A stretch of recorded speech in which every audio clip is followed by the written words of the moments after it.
La catastrophe humanitaire s'aggrave sans interruption à Gaza et les hôpitaux du Sud sont également au bord de l'effondrement.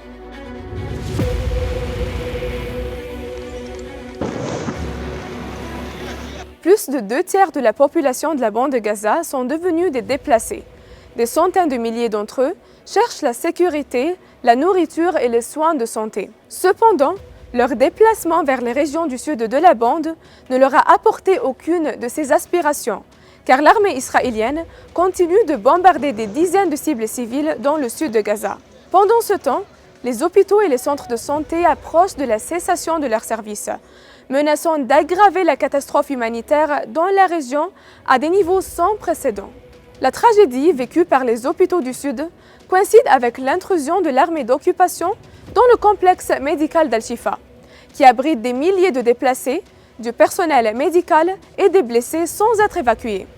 Cela a poussé le ministère de la Santé palestinien à mettre en garde contre les conséquences catastrophiques de cette opération et à appeler les institutions internationales à intervenir d'urgence pour y mettre fin. Comme si tous les hôpitaux de la bande de Gaza, considérés par l'occupation israélienne comme des cibles militaires dès le premier jour de la guerre, n'étaient pas suffisants pour lui.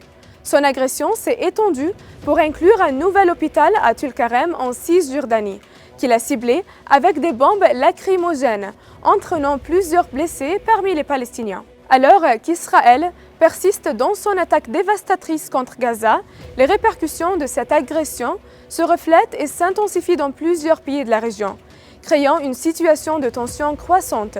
Les Houthis ont menacé de cibler les navires israéliens en mer Rouge et ont appelé à une mobilisation militaire dans le nord du Yémen, en préparation d'une possible guerre régionale. Pendant ce temps, des factions irakiennes ont continué à viser les bases américaines, en parallèle avec une escalade croissante le long de la frontière israélo-libanaise, menaçant ainsi d'aggraver la situation de plus en plus.